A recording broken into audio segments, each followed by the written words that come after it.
Looking for some digital magic to help you through your week? The Kingdom Report is here for you, covering the latest Disneyland and Disney World news, experiences, and events. Be sure to follow us on Instagram and Facebook at Kingdom Report Live so you never miss an update. And drop a subscribe on the Kingdom Report YouTube channel for new videos every week. Don't miss out. Join this growing community of theme park fans as we aim to connect you to more of what makes you happy. For more information, visit kingdomreportlive.com. And now, back to the magic.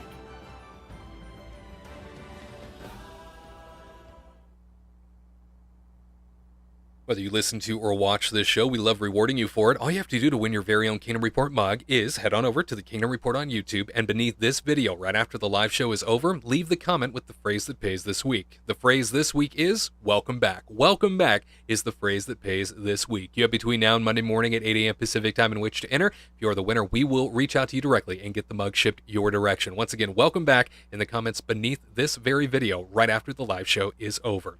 Tyler Crouch is our theme park analyst, and he's here. Katrina Manzoni is our travel agent, and she's here. Reporter Garrett Hassel is here, and I'm Wade Heath, your host. I'm definitely here, and your home for trusted theme park perspective is back. And Kingdom Report Live's brand new season starts in 50 seconds.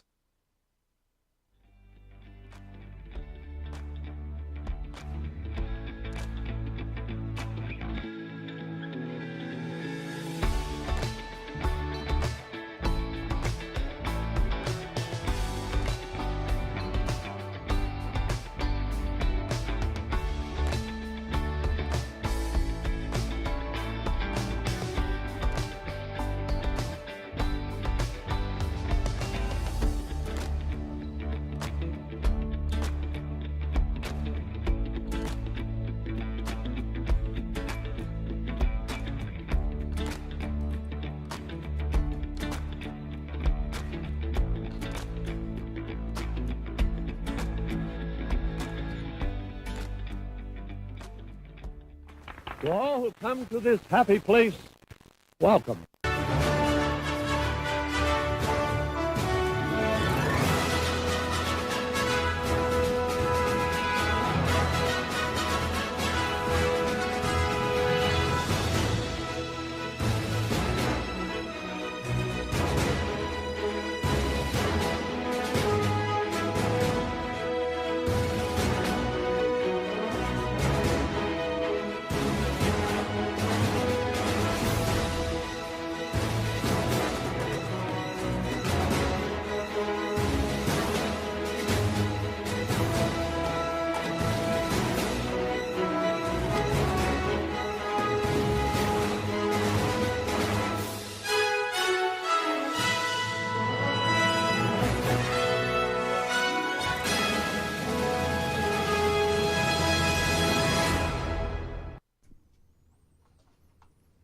The weekend is here, which means Kingdom Report Live is on. Hey, everybody. It's so great to be back with you. Wade for the Kingdom Report here at the Warner Brothers Studios Media District in beautiful Burbank, California, taking a live look outside at the Disneyland Resort, courtesy of that HojoAnaheim.com Mattercam. Oh, my goodness. What a beautiful day it is, and what a beautiful day. What a beautiful sidewalk. Beautiful day it is to look at the green grass, huh? Yes. Well, hopefully you are having yourself a wonderful springtime weekend. I know that we are having ourselves a wonderful springtime Saturday. Whether you're watching on demand or you are with us live, it means so much that we could spend a part of our weekend with you. Like I said, Wade Heath alongside Tyler Crouch, Katrina Manzoni, Garrett Hassel. We are all here. So great to see your faces again. Oh, thank you for having us back again. Oh my gosh, thank you for coming. Axe. It's been too long. Has it been? It's been you guys have too lovely long. faces. You have Look lovely at your face. beautiful face. How about that? Oh, I moisturize every day. Otherwise, Ariel gets mad at me. She is only into me for my looks. I'm pretty sure. Yeah. Oh. And he is talking about the mermaid, just so everybody knows. He needs to keep moisturized Yes, if she doesn't yeah. want to be touching him, you know. Naturally. Yeah, Prince Eric, step aside. It's all about Prince Garrett. Prince Garrett.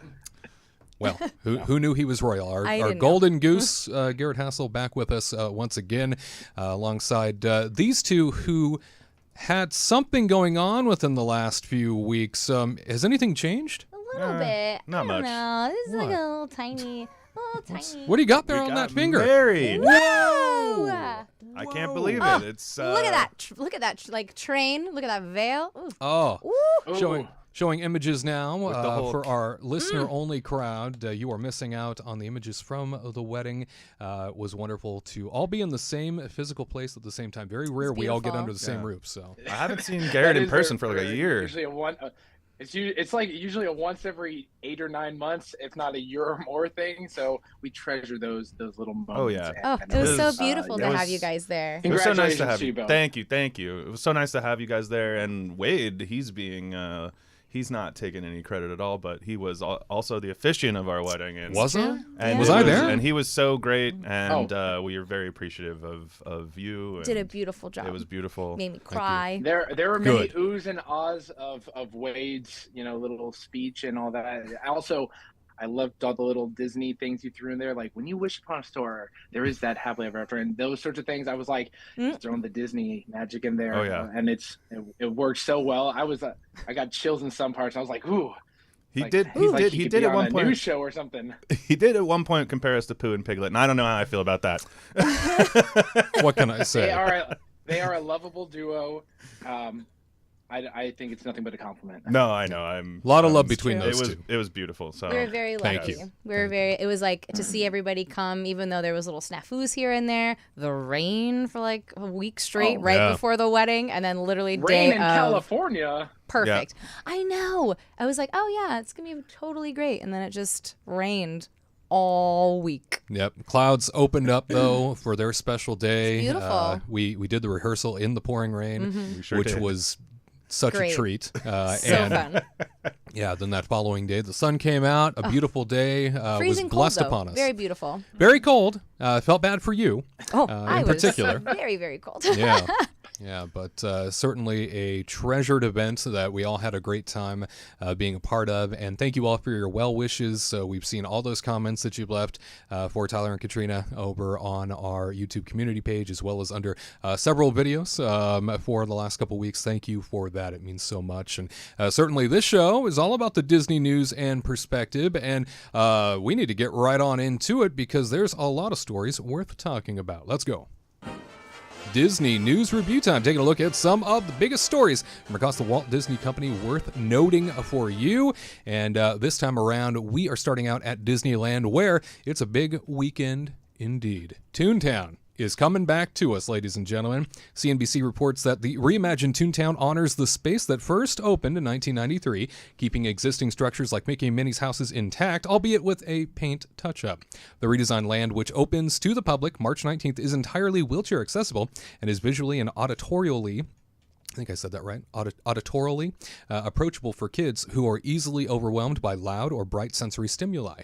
Guests will walk through the new Centennial Park and Fountain, surrounded by water tables and the Dreaming Tree. They'll see Goofy's new play yard, which wraps around Goofy's house and features a sound garden filled with musical bridges and melons, as well as Fort Max, a climbable clubhouse with attached slides. And of course, Donald Duck's pond water experience is also there for kids. Plus, for the first time ever, we can meet Pete, the grumpy old nemesis of Mickey Mouse. And seeing on Twitter this morning, as we were referencing Pete on Twitter, a lot of people didn't realize he was a cat. Apparently. What is wrong with people?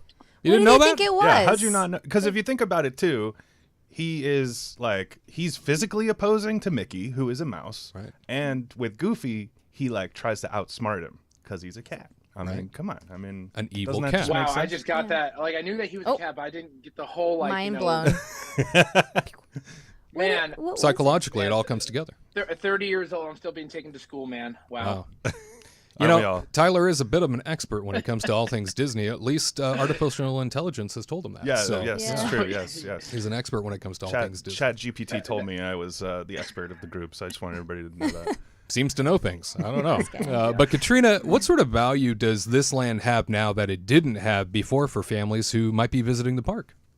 You know, I'm really excited that it is wheelchair accessible, and they said like everything is wheelchair accessible, do it like, all. accessible, like because like even the slides are apparently, and I was like, oh, that's really cool. So now instead of going through that like, what is it, the Chippendale tree jungle gym thing. Oh my God, I felt like I was gonna die every single time when we had when we went with like little kids and stuff, and I was like, I'll come up with you. I'm like, I am gonna slip and fall and die. So I'm really glad that it's kind of changing, and then plus they're doing it for like muting some of the color tones, so it's not too hyper aware for children, and then also just more grass areas too. I mean, I am really sad that they're taking away my fountain, but I am really excited that they are making it a big grass picnic area and like quiet areas for children who like just to decompress, I guess, in that way. There's, the hustle and bustle of Disneyland is like so overwhelming sometimes, and you just want to get away. And I think before Toontown, when you would go in, would be a chaotic mess. You go in, you'd be like, whoa, what is happening here? Very suffocating environment, it always felt like, too, right? Yeah, it was just very loud, and it was just very tight quarters and stuff. And so now they're opening areas, they're making it more grass play areas, and so it'll be more serene. And so it'll be quiet alcoves where, families can go and decompress, or if a baby needs to take a nap or kind of relax and calm down, they can go do that. And then also Pete's there with the meet and greet, which is like really awesome. I think that's really great. But Pete seems very happy, by the way. He seems yeah, he great. does. Yeah. He No seems anger like yet. He's being very well behaved. Oh, nice Too to bad see. it's not like Peg Leg Pete, because that'd be kind of fun. That would be cool. I think that'd be really neat. Yeah. But, there's different forms of Pete, so it's fine. But anyway, I think, and then plus they're doing a little picnic thing too. So, you can go get what kind of new pizza? It's a fold-over pizza instead of a flop-over pizza instead of a pizza. Isn't that and just then called a calzone?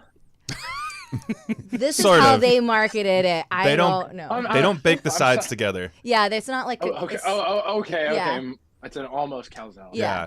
It's just a flop over, and then they're selling like a little picnic basket, and, Adorable. like a little what is it called? Blanket, and then so it's like it'll be something fun for families to go do and have like some family time where they can go bet. play on the fake grass and have a little picnic and be like Minnie and Mickey and Pluto.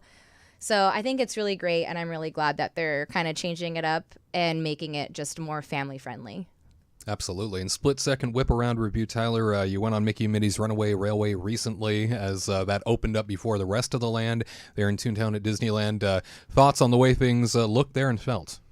I mean, I think we have by far the better version. I mean, if you haven't been on it yet, this isn't going to mean much to you, but I guess the one in Florida, it's great. It's a great ride, but they've even plussed it up for us because just all of the queue is amazing with all of the really cool like history elements that go into Mickey Mouse's timeline, and it kind of starts at the beginning and then just keeps going all the way up to even just like Playhouse or Mickey's Playhouse and like the new shorts that have been coming out and things like that. So it's been really cool to see all that stuff and see all the little secrets within the queue. And then on top of that, I think we even have the better ride because they've added a couple more little scenes, not anything crazy, just like there's like a new tunnel, but it has like a little more comedy elements. Like Goofy has a few more lines, and I think it's just when they built this building or when they built this attraction, they had to build the building from scratch. When they built it in Florida,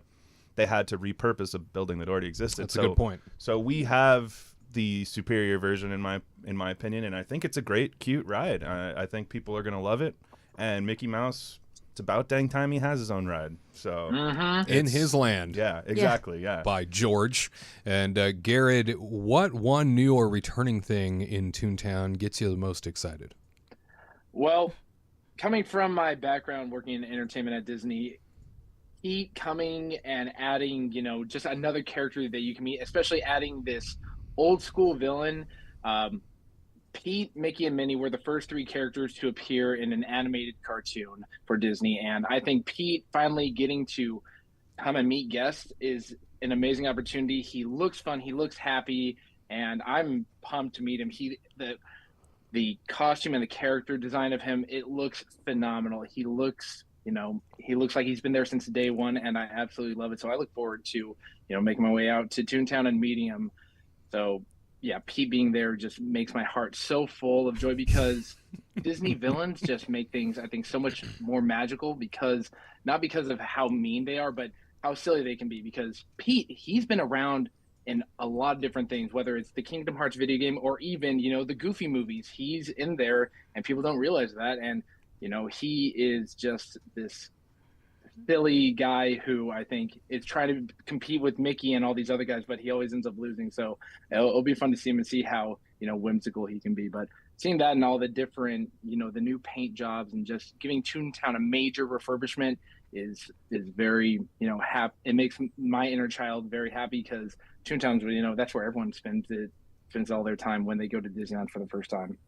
Yeah, a lot of kids like to stick around in that cartoon land made real, and no doubt what I have experienced there so far, just in terms of the space that has been opened up, not even the entire land, but just sort of the sliver of land near the Runaway Railway attraction. It feels vibrant, it feels new, it feels exciting. It's so nice that was infused within sort of this land that already existed, and it's great to see Toontown finally getting the love that it so deserves after decades of being open, and certainly rough years here recently. So looking good. Toontown, welcome back. We move now to the East Coast, where Walt Disney World has an awful lot going on here in 2023. In fact, My News 13 reports that as Disney World prepares for the grand opening of TRON Lightcycle Run at Magic Kingdom on April 4th, the resort has shared more details about what else it has in store. Earlier this week, Disney announced a Moana character meet and greet will begin at Disney's Animal Kingdom on April 22nd, which coincides with both Earth Day and the park's 25th anniversary. At Epcot, Figment will meet park visitors at the Imagination Pavilion starting late summer, and Mickey Mouse and Pals will move to the new Communicore Hall. Over at Magic Kingdom, Mirabelle from Disney's Encanto will begin meet and greets in Fairy Tale Garden this fall. Also this fall, Journey of Water, inspired by Moana, will debut at Epcot as part of the park's multi-year transformation. The new attraction will be a self-guided exploration trail that takes visitors through the water cycle. And Epcot will be getting a new nighttime spectacular on the World Showcase Lagoon, although Disney hasn't revealed that show's name just yet. The show will have an original music composition that uses selections from the Disney Songbook. And before the new show debuts, Epcot Forever will return for the interim on April the 3rd, replacing Harmonious, which will close on April the 2nd. And Summer House on the Lake, a California-inspired restaurant, is expected to open at Disney Springs later this year. Tyler, your thoughts on these announcements, and if we'll hear about anything new being announced on the other side of summer, as Destination D23 is set to take place out there at Disney World? I think we can all agree that the best thing about all these announcements so far is that they're getting rid of those ugly Harmonious barges in the middle of Epcot. Let's go. We did it. We did it, everybody. We did it. We did it. Farewell. We suffered for a year and we get a good reward. It's true. Finally, our views are back. Harmonious wasn't a bad show, but it just wasn't worth the daytime ugliness, eyesore. Yeah. But I mean, most of these announcements sound great. I'm excited for Communicore because I'm a big festival boy. I love the festivals over at Epcot, and I'm excited for there to be, a new home for these festivals to kind of branch out from, a little heart of the festival, if you will. So I think that's really cool. I'm always excited for new characters. Encanto is like one of my favorite movies that have come out in a long time from Disney. So Mirabelle is that's exciting. The Summer House on the Lake. I mean, that sounds really cool too. I was doing some researching today, and they have two restaurants already that are both called Summer House in Santa Monica.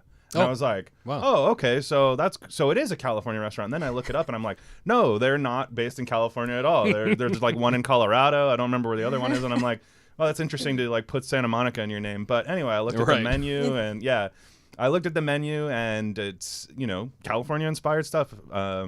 Which is to say, it's a mishmash of a lot of different cultures. There's like pizza there. There's going to be tacos. There's going to be, kind of Asian-inspired flair food. And so it seems like it's going to be a really great addition. I'm excited for that, too. I think as far as announcements down the road go, I mean, there's always going to be new stuff coming. We still have a lot to learn about whatever this Avatar business is going to be. That's coming to the Disneyland Resort, because at first, the news kind of came out that, there's going to be an Avatar experience at Disneyland Resort, and everybody was kind of like, what is it going to be, like a blue guy meet and greet or something? Right. But A 3D movie. Yeah. but they're insisting that no, this is something to be excited about. So curious to see what that is. I don't know how well Avatar is going to fit in at the Disneyland Resort, but that's just my opinion. I kind of wish they would focus on something else, but I know Avatar is there. I mean, listen, you know how much money that last movie made. So it's the moneymaker. So 2.2 billion. Which is so weird because I feel like I feel like I don't know anybody who's like, oh yeah, Avatar is so great, but somehow it makes so much money. So I don't. Well, and as D23 put it, the phrasing was, "What is coming to Disneyland will rival that of Pandora at Disney World." Right. Rival that of. Right. So I'm assuming we're getting big words. Go ahead. Those are big words. Oh yeah, big words. Yeah, big words. When World of Avatar opened, I remember just feeling the weight of the floating mountains above you, and going on Flight of Passage the first time, it was pretty life-changing. It was the top tier ride at the time. It still is, and it only clear rival is probably Rise of the Resistance. So, and Disneyland has the issue of very, very limited land. So I'm looking to see how this rivalry will go about, because you got to make something big like Pandora in a small little area. So yeah, but Imagineers, they've worked miracles before, so let's see what they got. The parking lot at downtown Disney. That's exactly where I think it's the going. Avatar section. I think that's a good guess. I did a deep dive on this last week during our Disney News Talk Live broadcast. Go back and check that out. It goes all into the specifics of not just bringing Bruce Vaughn back as Chief Creative Officer for Walt Disney Imagineering, sort of what that means for the company, but also all of this chatter around the Pandora Avatar experience coming to Disneyland Resort, where specifically that would go. I have some keen insight that I think might be very helpful for those who listen and watch here. So head on over to the Disney News Talk Live from last week and check that out. We move along now to another story out of Walt Disney World. Parade writes that during the D23 event this past September, Disney Parks Chairman Josh D'Amaro teased fans with concept art for an entirely new group of lands or areas to explore of the park, one of which hypothetically housed attractions dedicated to Disney villains. After the theoretical blueprints received roaring applause from the crowd, those in charge of designing the park's to-come attractions made note of the overwhelmingly positive response, and now they may even act on it. Imagineer Chris Beatty told Entertainment Weekly that the D23 presentation was not intended to highlight definitive plans for the parks, but instead Disney dreaming about what could be in store for the future, saying, quote, "The villains concept got pretty good applause," he admitted. "We took note of how loud the applause was when we announced that," close quote. Garrett, there has been a lot of teasing and suggestion of expansion as of late, as we just mentioned from Bob Iger, sort of referencing Disneyland expanding to D23 announcing that Avatar experience that would rival Pandora in Disneyland. Is a villains park or land being teased just to get the fans stirred up, or is this part of a bigger, more sort of ambitious idea to compete with Universal's Epic Universe on the horizon in Florida? I believe it is a bit of both, because Disney always wants to stay at the front of the news. They want to be, any theme park news come out, they want it to be about them. So I think they want to keep that excitement going. But adding a villains land or a Beyond Big Thunder concept that Josh talked about is, I think, very possible, because Universal is gaining a lot of popularity in Central Florida, and it is growing more and more with each new day as they put out more pictures of here's what's coming to Epic Universe. The last big expansion Disney did was, the World of Avatar. They put out, attractions, Ratatouille, they've done Cosmic Rewind, and soon to be Tron. But they need a big ticket attraction or experience such as this Land Beyond Big Thunder, where you can experience Encanto, Coco, or the Villains Land. And I think a Villains Land would be it would be celebrated, and people are going to rush in there, because when it's Halloween time, people love meeting the villains. Disney villains are celebrated because not only are they clever, but they're charming and they're witty, and they just have this something about them that people just love gravitating towards. It's not just like, oh man, they're evil. Like, sure, Captain Hook's a jerk, for capturing Tinkerbell, but people want to meet Captain Hook. People want to meet the evil Queenie and Cruella, even if she is a little snotty. Like Gaston, some say he's not a villain, he is, but people think he's a jerk, but you can't help but want to be around him. That's why his meet and greet is always like an hour long.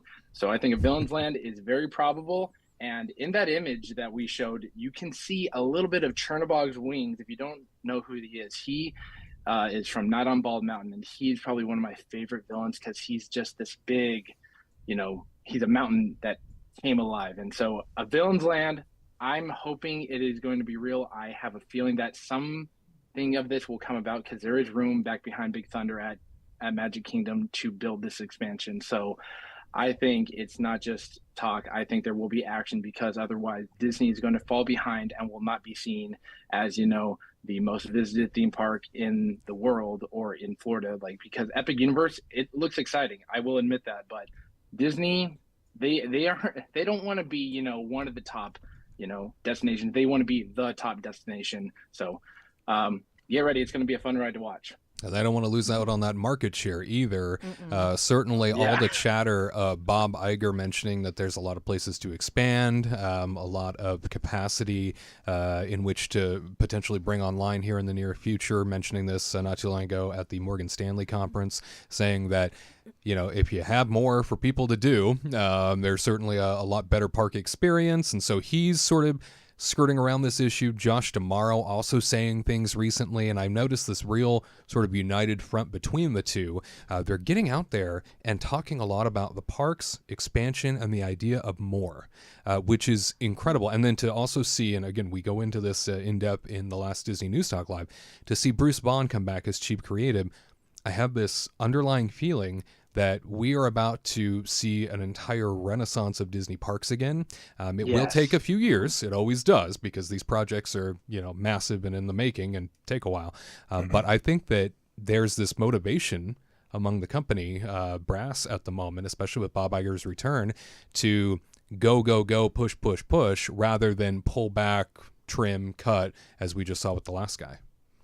Yeah, I mean, it was funny because before COVID hit, I think a lot of people were saying this is the best time to be a theme park fan. It's just been going so great because we've had all these different companies kind of battling each other for supremacy, and they keep on coming out with these new great experiences, and it was just such a great time to be a fan of any of these parks. And then, some bad things happened and things got sidelined for quite some time, and we're still even seeing things coming back from the way they were, and so it's just so nice to think that once again we can be on the cusp of these theme parks really battling it out again, because when we have these mostly two companies, there's more than that, but when we have these multiple companies vying for position, it's really just best for us. It's going to be just the best thing for the consumer, and that's what I'm very excited for, is just seeing things come alive again.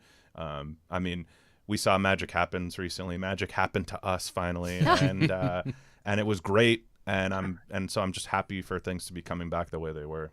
Yeah, nice to have so much normalcy back in place and to be able to experience things again the way that they were supposed to be. You got that right.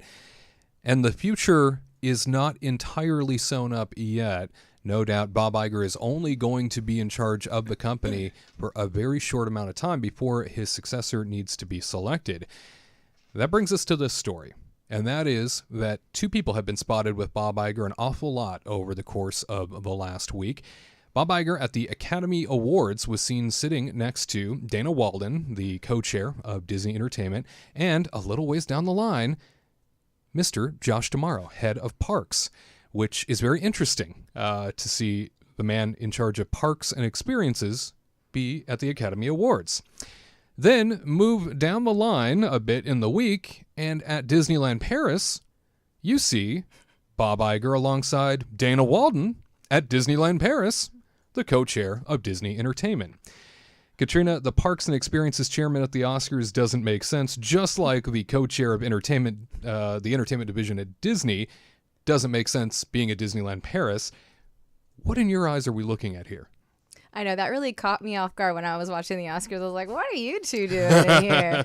Like, I don't even know. At first, I was like, "Oh, they're doing inside promotion for parks, and they're doing inside promotion for the Little Mermaid trailer that was being like, But then when they showed up to Disneyland Paris together, I was like, "Whoa, pause." Right next to each other. Yeah, and Josh D'Amaro was there too at Disneyland Paris, so I was kind of like, "Okay, little trio, what are you guys up to?" And honestly, those two are probably the top candidates to succeed Iger when he goes away in 2 years.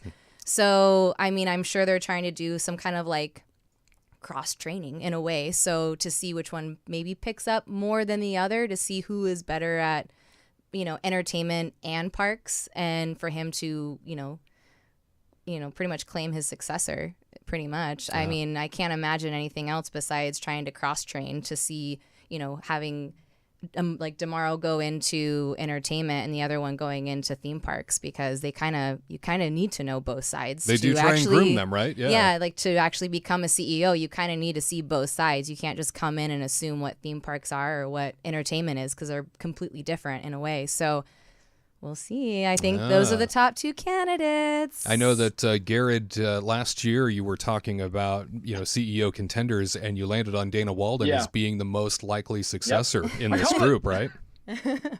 Yeah. Dana Walden, Josh D'Amaro, those are my top two choices. And I think what Iger's doing right now is, I think he's trying to secure the future of the company, whether one gets it and one doesn't. Hopefully, if he goes one way, the other one doesn't jump ship, which, sometimes that does happen, but hopefully he's trying to, make the whole executive team very well rounded, because in his book, he talks about how you not only need to know Hollywood, because, the content you put out in film and TV, that gets transformed into the park, but you also need to know how the parks run and the creative side of things in order to, keep the ship running, because the parks now are the moneymaker for Disney, while the movies, I think, just act as they help keep the show rolling, but the parks have a constant inflow of, guests and cash. So I think Iger is assembling his Avengers team. He's trying to figure out who's going to be the next, Captain America or something like that. Who's he going to pass the shield onto or whatever? But I think it's good news for everyone, because, it's great for us as, Disney consumers, because we're going to be, I think, in better hands than we were before, because just having consumer products is great, but having these experiences, I think that's what people want more. People want to go to the parks and experience these things, not just, buy a t-shirt. You got that right. And I'm looking forward to it. I also wanted to bring attention to something that I noticed here in these screen grabs and in these images from the past week. And we'll start at the Academy Awards. I moved a little bit further down in image and brought up the resolution to see somebody sitting alongside Josh D'Amaro that I was shocked to see. What? It looks like somebody here has some explaining to do. Tyler Crouch sitting 2 seats down, right alongside Josh D'Amaro's wife there at the Academy Awards. Sir, before you speak and share with us exactly what you were doing there, we also brought up the resolution on that image in Disneyland Paris. Can you explain this? This guy. I was Crouch. trying to keep this a secret. What are we doing here? What are we doing? This was not supposed to be public. That is a lovely scarf, by the way, Tyler. Thank you. I try. He knows how to dress. Well, and I'm shocked, frankly. Are there any other Paris images here? Oh my God! Oh my God! You're getting real cozy. with the glasses on. You were getting real cozy with Bob Iger. Guys, keep this on the down low. You're even Listen. crossing your arms the same way. Listen, I mean, don't look at the name tag. He's being coy. I don't know. Last year, you did announce your candidacy for CEO of Disney, and we've seen the poster. We know that it exists. We know that it's out there. Yep. We've also seen the yard signs, if we can take a look at that. And we know that those yard signs are out there in people's lawns across America. What is your catchphrase? He ain't Chapek. He ain't Chapek. Yeah. Tyler Crouch for Disney CEO. He ain't Chapek. That's right. That's right. He ain't Chapek. I came up with that one all on my own. I mean, talk about a winning formula. That's my husband. Yeah. Wow. I've been hitting it off. Hello? Hello? Oh, Michael. Michael Eisner, ladies and gentlemen. This. Is Eisner pulling for you too? Yes. Yes. You know, I didn't want to say That much anything, but pull? he's in my corner. We've been having chats with him, and it's been going really great. And I got to thank the good people of the Kingdom Report audience for just everybody's been throwing my name in the hat, and it's been really getting Iger's attention. It's just been a whirlwind time. So When he got that phone it's call just to been go to the so Oscars, he's Wow. like, "Girl, you're staying home. Yeah. I'm leaving." And I was you, like, and you jumped out to Paris this week too to be with them. That's insane. I know. It's I Real haven't. traveler. I just really needed to go on Ratatouille again, like the original version. So I was like, Iger, can you take me? He's like, sure, why not? Wow, what a close knit group. So somebody that you didn't have in your top list, Garrett, was Tyler, and it looks like he's moving in rather quick on that CEO succession plan. I'm sorry for not putting more faith in you, my friend. As you I should. noticed. I noticed there Apologies. was little faith. But who's to say I didn't have like a secret list, because I can't be showing favoritism around Secret here list. because Yeah. if I'm like Tyler's got this down, they're gonna be like, oh, nepotism, Garrett's gonna be his next parks chairman or something like that, and we can't have the news just running this amok. Like Listen, But if fair. when I make CEO, you're definitely getting a job up there in the ranks. Don't even worry about it. And you know why? "Aw." Because Tyler ain't I JPEG. appreciate that. That's right. That's right. No. No, all you need. no, Yeah, we both have hair. he is Tyler Elizabeth Crouch. Sure. Taking care of business. And you all let us know who you think is going to be the next Disney CEO based on some of the evidence that we've seen. Let us know in the comments. All right, you stick around. There is more Kingdom Report Live for you next.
Time for the Disney list. Taking a look at some of the best and maybe not so great things across Disney parks. The Disney list today, all about making the most of spring 2023 at the Disneyland Resort. We are alongside Tyler Crouch, our theme park analyst, Katrina Manzoni, our travel agent, to discuss the things that they would do, maybe suggest, maybe encourage you to think about to make the most out of your spring break this year at Disneyland. And Tyler, what things would you suggest to someone in order to make their spring break truly awesome at Disneyland this year? I think I got a couple that'll help you out a little bit here. All right. hopefully. I think my number one, and this is not something everybody can do, and I appreciate that, and I understand that. I think, pardon me, I think having a little hotel room at the Disneyland Resort, spending a day at the pool, I think that is a killer way to do spring break, because you're still at the Disneyland Resort. You can go grab some food around Disney downtown. I almost said Disney Springs. You can go down downtown Disney and get some food over there, so you can still enjoy kind of the Disney vibes. And then you'll kind of avoid some of the crowd, because we all know Disneyland is incredibly crowded during spring break. So, it's a nice relaxing time to just hang out at the pool. I think it's going to start to get a little bit warmer. We might have a couple more days of rain, but it's coming. The heat is coming, and the pool is beautiful at both resorts, or at both hotels. There is no pool at Paradise Pier right now, but you can still go over and use Disneyland Hotel's pool, which I love going to Disneyland Hotel pool, because you get Trader Sam's. You Oh, got, well. and they bring it to your seat. I mean, you're like just lounging by the pool all day, having a great day, and all of a sudden you get a little zombie delivered to you, and you're like, let's go. And some green beans, some fried little green beans. Let's do it. Luxury. I know. That's how it goes. And then I say, wife, please put some in my mouth. And I go, you have 2 hands. You can do it yourself. And I go, okay. Like a good wife, do it yourself. So my second one is, speaking of the crowds, like I just mentioned, I know, again, not everybody feels like they want to do this and spring for this sort of thing. But if you can, take advantage of the lightning lane. I really think, it's going to be so crowded and you're going to be miserable if you don't do this, I think, because if you're spending, I think about, I talked about with Florida before too, like sometimes I think, and it sounds a little crazy, I know, but sometimes I think spending a little bit of extra money actually kind of saves you money in the end, if that makes any sense, because you're already spending hundreds of dollars to be at Disneyland and just, put a little bit more in, and then you'll be able to experience so many more things. Because if you're just spending the money on Disneyland and not even being able to go on that many rides, what's the point of the ticket? What's the point of the money you just spent? So How much is your time worth, right? Yeah. Exactly. Yeah. Is So your time valuable to you? How much are you willing to spend on your time? Yeah. Certainly, those things used to be free, and we're not arguing the merits, right, of whether or not it's right to have these things, but it's more so about if you want to make the most and you want to experience everything you can, Lightning Lane might be worth it. And to give Disney credit, as I've said on this show in the past, they were the last people to charge for this type of access, I feel like. And granted, Lightning Lane isn't always perfect. We've seen we were at California Adventure the other day, last weekend. There was a huge Lightning Lane line for Soarin' over California. It's Soarin' over California right now. Or it was last weekend anyway. Was it? It was last weekend. But anyway, It's back. it was a long line, but think about the fact that everybody in that line needs to go through before you do if you're in the standard queue. So it's still going to save you time overall. That's something to keep in mind. Amen. Love hearing that, and thank you for your tips. Katrina, will slide it on over to you. Some of the things that you would encourage folks to think about or maybe actively participate in to get the most out of their Disneyland Resort spring break experience. Yes. I will say the idea for the pool thing is a really good idea, because if you're spending, let's say $100 per person per day for a park, that's for a family of 4. That's like $400 that you could save and then just put towards a hotel room for like one night. And then just, because, yes, given the hotels on the property are pretty expensive. But then if you think about it, if like you're saving like $400 on that day, you can just put it towards like your hotel room for that one given day and just do a pool day. Anyway, besides that, so let's talk about my ideas. So I will say one of them was Genie Plus, is to utilize and buy Genie Plus for the day and actually do Lightning Lane on the items that you could pay extra on to get in front of. Like, I will say the Mickey's Runaway Railway it's really great to bypass the queue, but honestly, the queue is actually really legit and it's really, really fun. Yeah, it's worth seeing. It's so worth seeing, because if you do Lightning Lane, you only get to see the posters of what you could actually physically see on the other side. But if your time is money, again, do Lightning Lane, and then when you have time to kill or whatever, you could just go and actually go through the queue for Mickey and Minnie's Runaway Railway. So I will tell you, I'll warn you on that one. But other than that, time is money. So I would highly, highly advise to try to do Genie Plus if you can, and pay extra for Lightning Lane just to kind of speed up the process for the day. So then you can sit and stand and watch Magic Happens, because that is a fantastic show. I'm really glad I got to watch it. Except for Maui, because really, Maui. Maui's ridiculous. But other than that, it's so cute. I was going to say, now that you both have had the opportunity to see Magic Happens, that parade that shut down years ago, right as sort of the pandemic took off and Disney Park shut down, and we haven't seen it up until just recently it came back. Any ideas as to where to wait for that parade? Best angles, best spots that you go out of your way for? I mean, when we did it the last time when we saw Magic Happens, we were really lucky because there was kind of by where were we? We by were right in front of Storybook Yeah, Canal. by Storybook Canal. Okay. Like literally right in front, and it was actually a pretty good area because the sun wasn't blasting in our faces like the other side where the little hat shop is, and by Matterhorn, everybody was getting blasted La by Petite sun. Chalet. Yes, I That's believe you're right. correct. Yeah. And then, so we were on the other side with the shadows, so it was actually really nice to see. But I think like anything that where they're coming, Yeah, when they're at coming you. at you, like if you're in the Main Street hub, I think that's a good spot. Even at the very beginning of the parade, if you're over by Small World, well, the beginning for one of the parades, then I believe it comes from Main Street on the other time. But being there at right in front of Small World when it's the early show, that is a great place to see it. I think even like they kind of have the I don't want to call them like a high rise, but they have a, over by Small World, there's a second level. That's another great place to see it. The risers. The The risers, risers. yes, that's what I was looking for. Yeah. Yeah, those are some good spots. It was a great. I love that parade. Man, that Cocoa float was so adorable. Oh my yes. gosh, it's so cute. And then the Moana one and little Hey Hey running around. Everything is Yeah. so great. It was just so good, and the song's really good, except for Maui. It's the whole Yeah, he's that a bit just of a made me block. bust up. We just laughed. Yeah. Yeah, He's been through a lot. He's It's been a couple years too, and He's so muscular. He Yeah, can only he's- move so much. You and know. as he would say, you're welcome. When it comes to that parade, by chance, have you been able to see it at night? Certainly with the No. daylight savings time now going into effect, I think That's the true. opportunity to see the nighttime gone. version of that parade is gone. yeah. But it was so good at night. I bet it was really good at night. That parade needs to be seen at night. It needed to be a Dang night it. parade. Yeah, it's No, pretty we cool. got to see the first showing, and then that was it because we were like running around and stuff. But we'll have to do it again next Hopefully time. next year.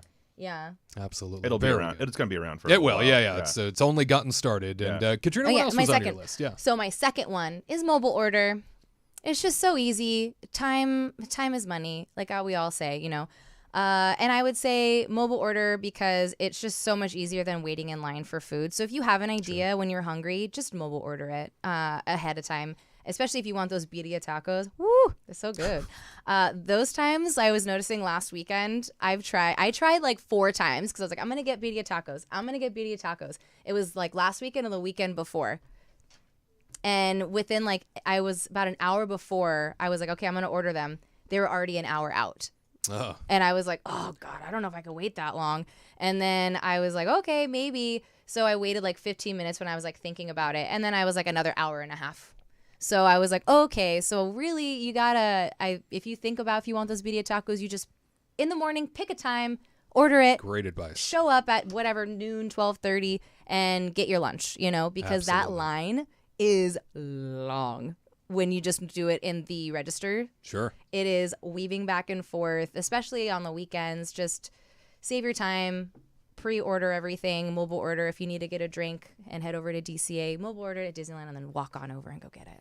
Excellent Easy advice. peasy. Yeah, I always go out of my way to plan out what it is that I would like come lunchtime, and then the moment I arrive at the park in the morning, I find that time slot, I book it, and say, I'll show up then for my lunch, because I know, just like you said, the closer you get to that hour, It's 9 times gone. out of 10, it's gone. Yeah. So, And you don't want to wait in that line. It's like miserable. again, your time is valuable. Time is valuable, people. Use your Maximize it. phone, bring a battery because you're going to be using it a lot. It's the way the theme parks work now.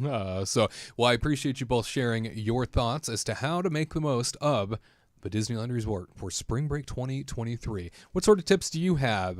What sort of tips do you follow? We'd love to hear from you. Throw them in the comments. All right, you stick around. There's plenty more Kingdom Report Live for you next. Remember those carefree days of childhood where the magic still existed? When you didn't feel guilty about eating mountains of cereal with, we'll just say, questionable nutrition? Well, now you can have your cereal and you can eat it too. Because Magic Spoon has re-engineered that same great taste with grown-up ingredients for an absolutely game-changing Cereal 2.0. I adore cereal. I treasure cereal. It's one of my favorite things to eat, but I just can't justify eating mounds of sugar in every bowl. I don't need to worry about that with Magic Spoon, because it's high protein, low carb, and 0 grams of sugar in each serving. I know, it's hard to believe, but it also comes in 6 delicious flavors. frosted, fruity, cocoa, cinnamon, blueberry, and peanut butter. Plus, they've got limited edition flavors released throughout the year, like gingerbread or peaches and cream. So taste that magic of childhood all over again and get yourself some Magic Spoon cereal. Plus, take $5 off your order at checkout. All you got to do is insert the promo code Kingdom Team. That's right, Kingdom Team at checkout will get you $5 off your next order at magicspoon.com. That's magicspoon.com. Promo code Kingdom Team. The one thing has arrived. One thing good, bad, or a little of both from Disney that a member of our team would like to share their thoughts on. Today it's all about Tyler Crouch and what one Disney-related thing he has for us this week. Tyler, is it good, bad, or a little of both? It's mostly good. It's a little bit of both. I've got a couple little criticisms here and there, but it's a good thing overall. It's definitely great. Mr. Positivity. I'm the most positive person I've ever met. Ever met? That's right. Excuse my throat clearing. All of a sudden things are going crazy, but everybody grab your tasting passports. I've got it please. right here. You got your tasting passport? Behind my Okay, monitor. Great. Can't see it. And also grab your sip and savor pass. Hope I don't mess up my hair. Grab the sip and savor. Oh, look at that. There you go. Got it. Beautiful. All right, we're good to go. Stunning. My one thing this week is the Food and Wine Festival at California Adventure. It is, I've heard of it. Very Very it's a popular. small little thing that it's been catching on. It's been getting bigger and bigger throughout the years. But man, it's such a fun event. As I said earlier in the show, I'm a little festival boy. I love when they bring these things around, and the California Adventure one, not quite as great to me as some of the Epcot festivals, but I still love it very much. The music is exciting. Just seeing the park kind of come alive. It's a great reason to hang out. The only thing I wish is we had Toontown over on that side, so I could grab some food and then go sit in the grass at Toontown. But we're gonna do a quick little rundown here. First, we're gonna start with the food. I'm gonna do little lightning reviews of all the food. Then we're gonna go on to a couple of the kind of tasters that we've done. I've done a couple little tasters so far, like a wine tasting and whatnot. Seminar. And then I got a couple of little criticisms I'd like to throw at you. So let's get into it.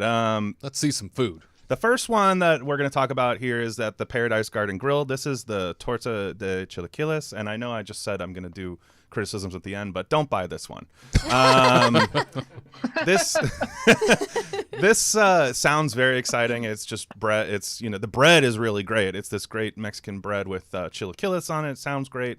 Not so great. It's just chips on bread, so it's like carbs on carbs with salsa. So it was kind of like Sounds crunchy. yeah, it was okay. And then they put chips on the side too. I was like, I got enough chips, but so yes. Moving on, I would say don't get that one. The next booth I went to was LA style.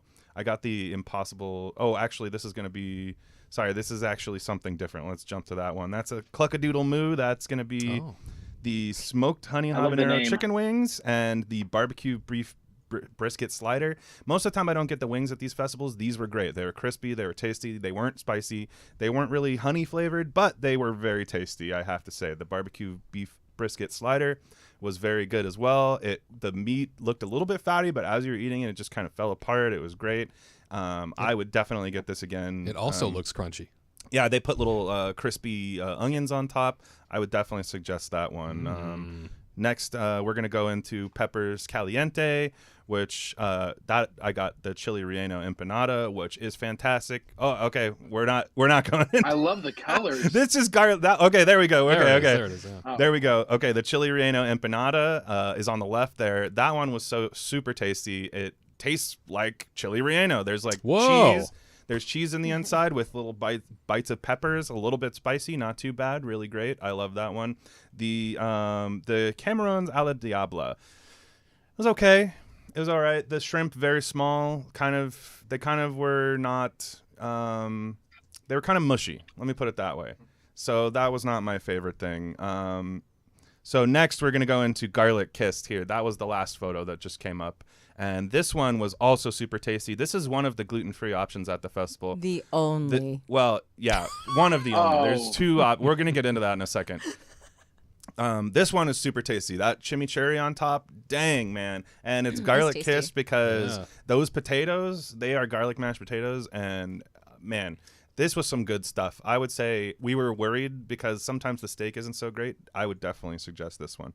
That's chimichurri. I thought that was something pesto related right there. Right. No, Yeah. yeah. I thought it was Yeah. pesto I mean, they're too, or similar. spinach. They're similar vibes. you Yeah, know, yeah. Just different herbs, really. Yeah, is and what the image yeah. struck me as something pesto, and I was like, oh god, it looks so good, and now my mind has to go completely somewhere different. Yeah, it's definitely different, but it's a similar vibe, and Yep. and it's super tasty. I mean, that sauce was the I think king. it's like Gruyere garlic mashed potatoes too, so it's like super creamy but like Oh. cheesy. Yeah. It was Yeah. very tasty. So Sounds like now I have a couple more foods that I don't have photos of, but I heard artichokes. I got the artichoke pizzetta.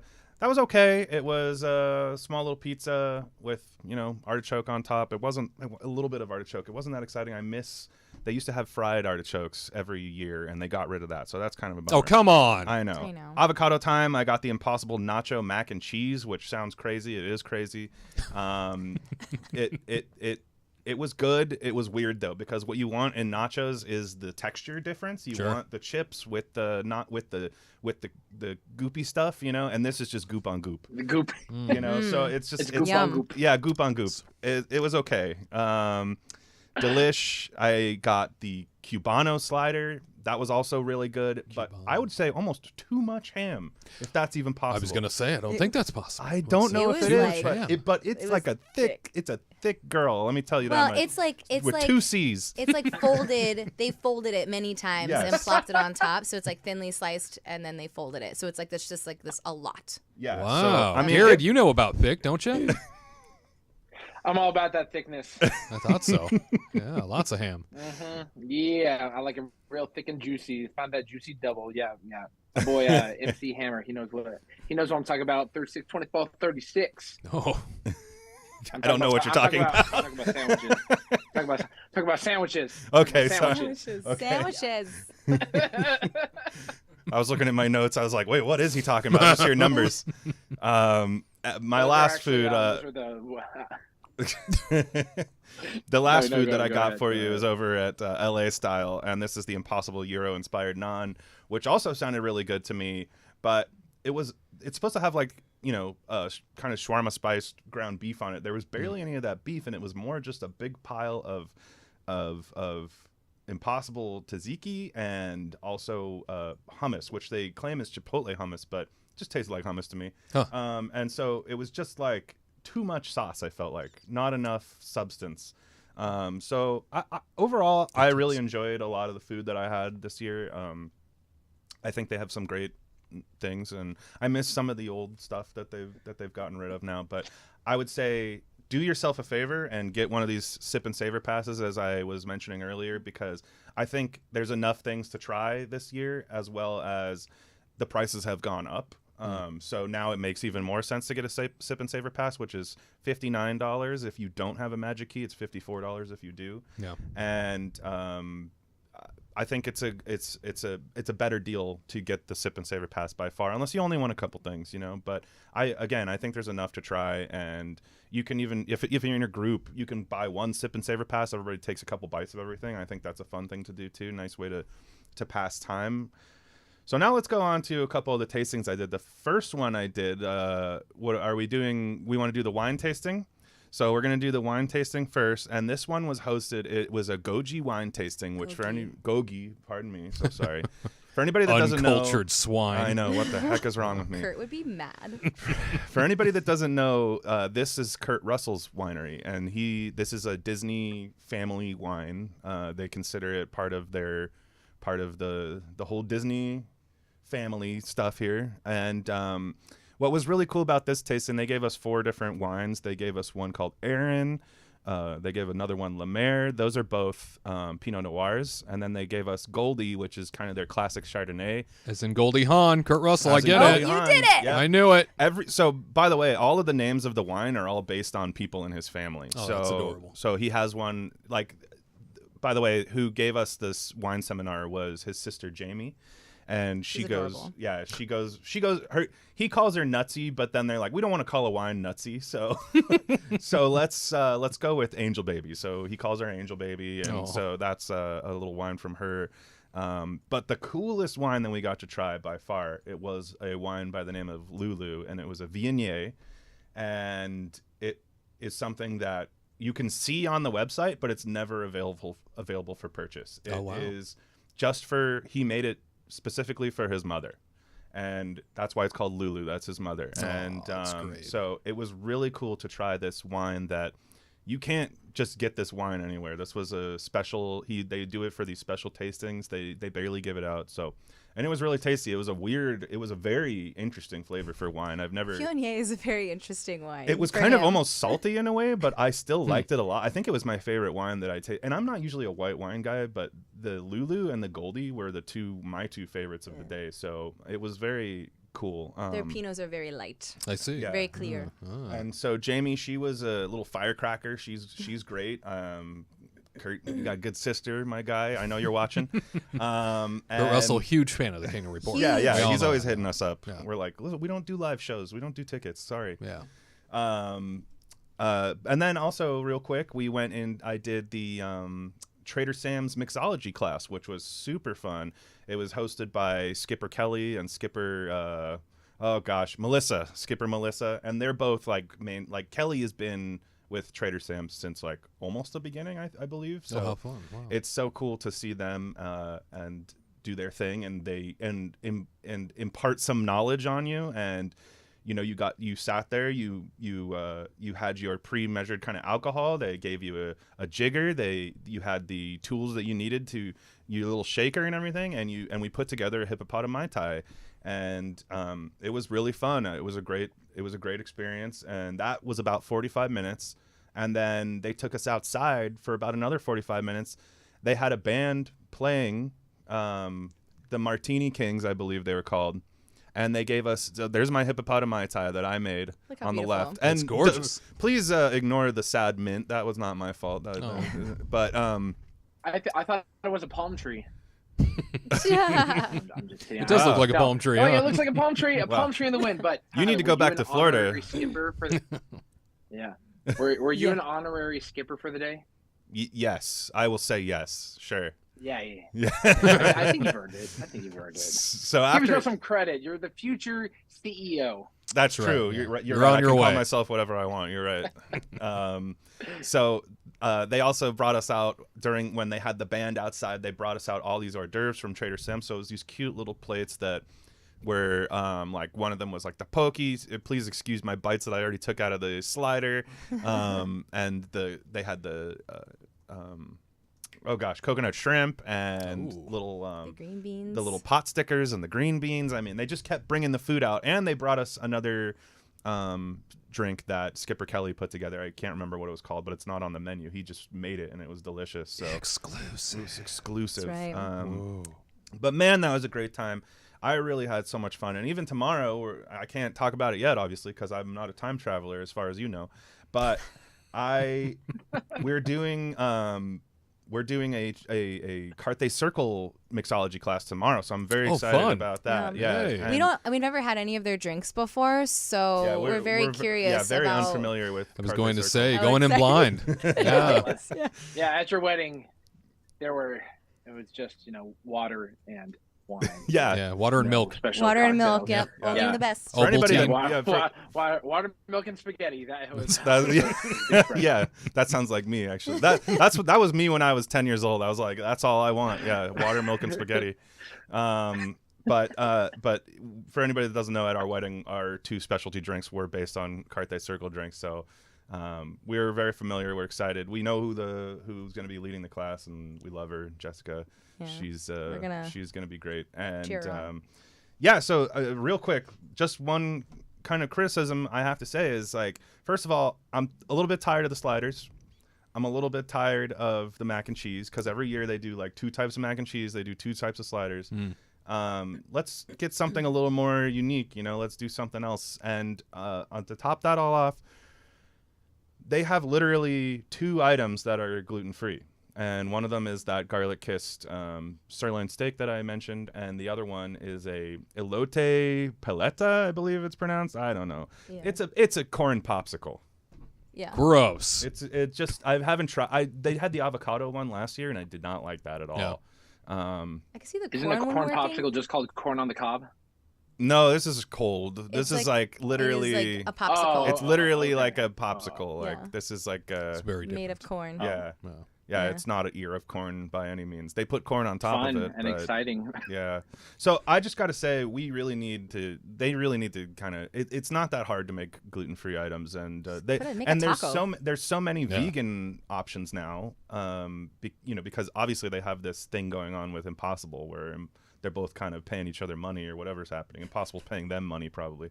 But let's just work on the allergies a little bit, because that's something it just sucks. I feel bad when we go to these things, and Katrina, because like I can only eat only one thing even sounds good to me, that I can eat. So it's just, it's kind of a huge and a lot of times these booths won't do like modifications or anything either. So it's not like Disney World where you can just ask questions Right. and be like, can I eliminate this off of it and have it? And then they usually do. But with Disneyland, they're like, no. Yeah, it's shipped to them that way, and they push it out. Yeah. yeah. So so there you have it. That's my one thing. Your and- one food and wine experience. Yeah. Well, I didn't know. This is our That's first great. time. This is our first time doing this format, so I love didn't that. know exactly what The we were one thing going is for. about but food and wine. Yep. my That's what I one mean. thing is food and wine. So I hope everybody enjoyed. This is my TED Talk. Have a great day. It's wow, Tyler Follow along Crouch. tomorrow on how we make drinks at Carthay. Oh, can't wait. Tyler Crouch for Disney CEO, ladies and gentlemen. Thank there you, he goes. thank you. Wow, that's a He's got big my salute. Yes, he's got his vote. Yeah. Thank you. I'm glad the confidence is there now. Have you had a chance to visit California Adventures Food and Wine Festival 2023? What were some of the hits? What were some of the misses? Tyler gave you a lot to chew on. Oh, thank you for Oh. that. Thank you for that. Gave you a lot to chew on there. We'd love to hear from you in the comments. All right, friends. Well, that about wraps things up for this edition of Kingdom Report Live. Back with the season premiere. It is such a joy to be a part of your weekend in any capacity, and it has been a pleasure. I can't believe that it's over. It always flies by so quick. It's best part of my week, and it's over now. How sad. But we will be back next week, so you better be here too for an all-new Kingdom Report Live, 3 p.m. Eastern, 12 p.m. Pacific, alongside Garrett Hassel, Tyler Crouch, Katrina Manzone, producer Tony, and me. It will be a joy. And we'll see you next week for an all-new edition of Kingdom Report Live.